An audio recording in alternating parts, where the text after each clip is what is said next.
Hoy, 1 de abril, celebramos a San Hugo, obispo, año 1132. Hugo significa el inteligente. Hay 16 santos o beatos que llevan el nombre de Hugo. Los dos más famosos son San Hugo, abad de Cluny, 1109, y San Hugo, obispo, de quien vamos a hablar hoy. San Hugo nació en Francia en el año 1052. Su padre, Odilon, que se había casado 2 veces, al quedar viudo por segunda vez se hizo monje cartujo y murió a la edad de 100 años, teniendo el consuelo de que le aplicaran los últimos sacramentos y le ayudara a bien morir a su hijo, que ya era obispo. A los 28 años nuestro santo ya era instruido en ciencias eclesiales y tan agradable en su trato y de tan excelente conducta que su obispo lo llevó como secretario a una reunión de obispos que se celebraba en Aviñón en el año 1080 para tratar de poner remedio a los desórdenes que habían en la diócesis de Grenoble. Allá en esa reunión o sínodo, los obispos opinaron que el más apto para poner orden en Grenoble era el joven Hugo y le propusieron que se hiciera ordenar de sacerdote porque era un simple laico. Él se oponía porque era muy tímido y porque se creía indigno, pero el delegado del sumo pontífice logró convencerlo y le confirió la ordenación sacerdotal. Luego se lo llevó a Roma para que el Papa Gregorio VII lo ordenara de obispo. En Roma, el pontífice lo recibió muy amablemente. Hugo le consultó acerca de las cosas que más le preocupaban, su timidez y convicción de que no era digno de ser obispo, y las tentaciones terribles de los malos pensamientos que lo asaltaban muchas veces. El pontífice lo animó diciéndole que cuando Dios da un cargo o una responsabilidad, se compromete a darle a la persona las gracias o ayudas que necesita para lograr cumplir bien con esa obligación. Y que los pensamientos, aunque lleguen por montones a la cabeza, con tal de que no se consientan ni se dejen estar con gusto en nuestro cerebro, no son pecado ni quitan la amistad con Dios. Gregorio VII ordenó obispo al joven Hugo, que solo tenía 28 años, y lo envió a dirigir la diócesis de Grenoble, en Francia. Allá estará de obispo por 50 años, aunque renunciara al cargo ante 5 pontífices, pero ninguno le aceptó la renuncia. Estado desastroso. Al llegar a Grenoble, encontró que la situación en su diócesis era desastrosa y quedó aterrado ante los desórdenes que allí se cometían. Los cargos eclesiásticos se concedían a quien pagara más dinero. Simonía se llama este pecado. Los sacerdotes no se preocupaban por cumplir bien su celibato. Los laicos se habían apoderado de los bienes de la iglesia. En el obispado no había ni siquiera con qué pagar a los empleados. Al pueblo no se le instruía casi en la religión y la ignorancia era total. Por varios años se dedicó a combatir valientemente todos estos abusos, y aunque se echó en contra a muchos que deseaban seguir por el camino de la maldad, sin embargo la mayoría aceptó sus recomendaciones y el cambio fue total y admirable. Él dedicaba largas horas a la oración y a la meditación, y recorría su diócesis de parroquia en parroquia, corrigiendo abusos y señalando cómo obrar bien. Se retira del campo de batalla.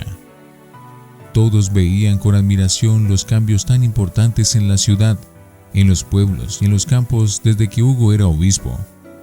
El único que parecía no darse cuenta de todos estos éxitos era él mismo. Por eso, creyéndose un inepto y un inútil para ese cargo, se fue a un convento a rezar y a hacer penitencia. Pero el sumo pontífice Gregorio VII, que lo necesitaba muchísimo para que le ayudara a volver más fervorosa a la gente, lo llamó personalmente y lo hizo retornar otra vez a su diócesis a seguir siendo obispo. Al volver del convento parecía como Moisés cuando volvió del monte Sinaí, que llegaba lleno de resplandores. El pueblo notó que ahora llegaba más santo, más elocuente predicador y más fervoroso en todo.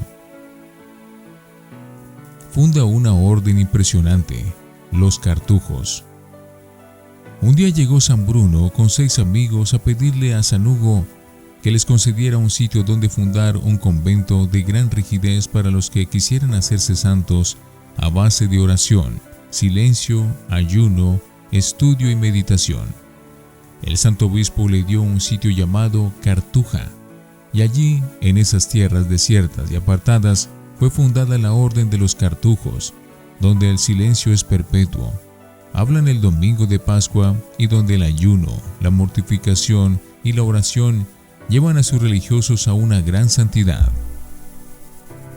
Nuevo Moisés.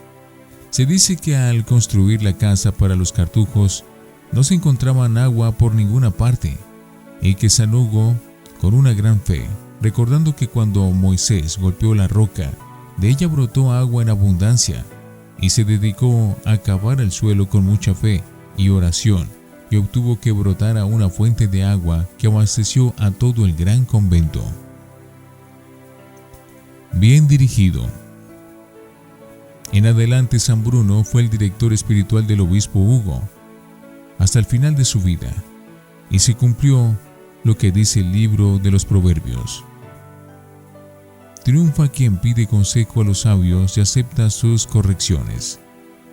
A veces se retiraba de su diócesis para dedicarse en el convento a orar, a meditar y a hacer penitencia en medio de aquel gran silencio, donde, según sus propias palabras, nadie habla si no es para cosas extremadamente graves, y lo demás se lo comunican por señas, con una seriedad y un respeto tan grandes que mueven a admiración.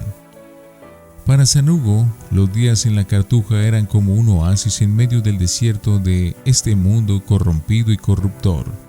Pero cuando ya llevaba varios días allí, su director, San Bruno, le avisaba que Dios lo quería al frente de su diócesis y tenía que volver otra vez a su ciudad. Sufrimientos por montones. Los sacerdotes más fervorosos y el pueblo humilde aceptaban con muy buena voluntad las órdenes y consejos del santo obispo.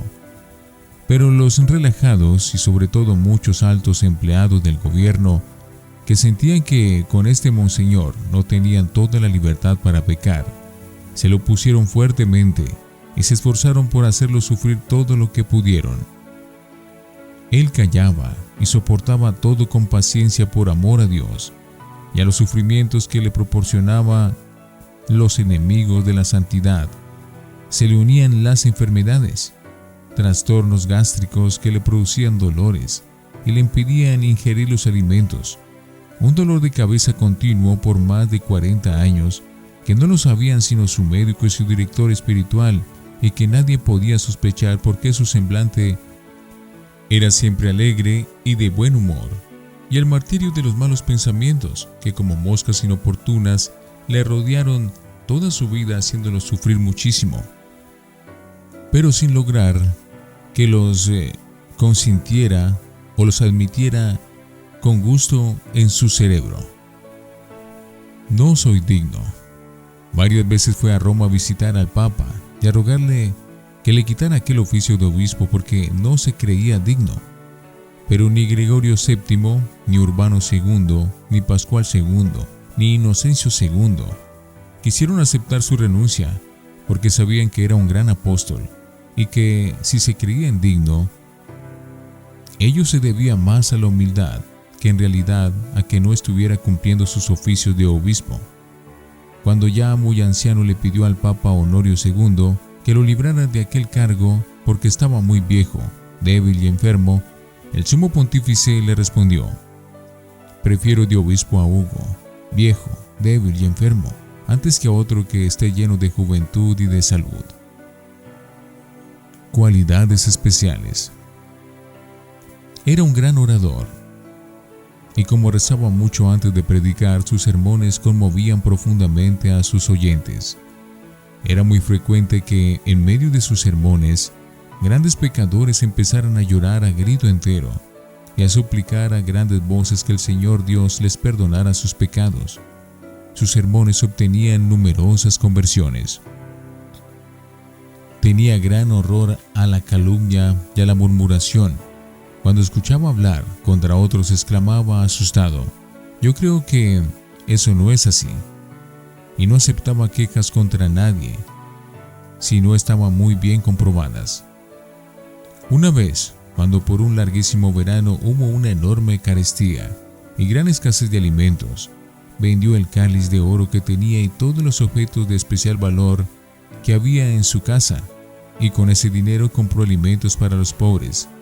Y muchos ricos siguieron su ejemplo y vendieron sus joyas, y así lograron conseguir comida para la gente que se moría de hambre. Al final de su vida, la artritis le producía dolores inmensos y continuos, pero nadie se daba cuenta de que estaba sufriendo, porque sabía colocar una muralla de sonrisas para que nadie supiera los dolores que estaba padeciendo por amor a Dios y salvación de las almas. Un día, al verlo llorar por sus pecados, le dijo un hombre: "Padre, ¿por qué llora, si jamás ha cometido un pecado deliberado y plenamente aceptado?". Y él le respondió: "El Señor Dios cuenta manchas hasta en sus propios ángeles.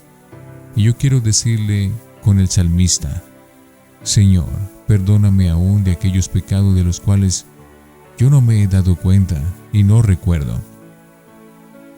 Poco antes de su muerte perdió la memoria y lo único que recordaba eran los salmos y el Padre Nuestro. Y pasaba sus días repitiendo salmos y rezando Padre Nuestros. Murió cuando estaba para cumplir los 80 años, el 1 de abril de 1132. El Papa Inocencio II lo declaró santo 2 años después de su muerte. San Hugo, te encomendamos a nuestros obispos. Pídele a Dios que tengamos muchos obispos santos que nos lleven a todos a la santidad. San Hugo Obispo, rogad por nosotros.